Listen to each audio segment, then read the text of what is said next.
પાછળના ભાગમાં આવેલા સરદાર સરોવરને સ્વચ્છ રાખવા તથા પર્યાવરણની જાળવણી માટે સફાઈ કરવાની કામગીરી શરૂ કરવામાં આવી છે।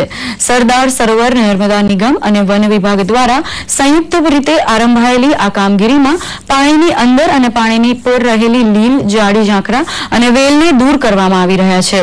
વન વિભાગના Kevadia range forest officer H.S. પટેલના જણાવ્યા મુજબ આ તમામ ઘન કચરાનો કિનારા પર લાવીને નાશ કરાઈ રહ્યો છે। સફાઈ કામગીરી બાદ સરદાર સરોવરની સુંદરતામાં વધારો થશે અને પ્રવાસીઓ માટે આકર્ષણનું કેન્દ્ર બની રહેશે। એમાં જે જલજ વનસ્પતિઓ છે અને પ્લાસ્ટિકનો કચરો છે એને આપણે કિનારા ઉપર હોડકા દ્વારા તરાપાઓ કરી અને બહાર ખેંચી લાવીએ છીએ અને કિનારા ઉપર લાવી અને એને સળગાવી દઈએ છીએ। આ જે સાફ સફાઈના અભિયાનથી જે ફાયદા થવાના છે એ ફાયદા તો પ્રત્યક્ષ અને પરોક્ષ બંને પ્રકારના ફાયદા છે। એક તો કે ડેમની જે બ્યુટી છે એ બ્યુટીમાં વધારો થશે અને એના કારણે પર્યાવરણનો વેગ મળશે, લોકોને ડેમ ઉપર આવવાનું વધારે સારું લાગશે।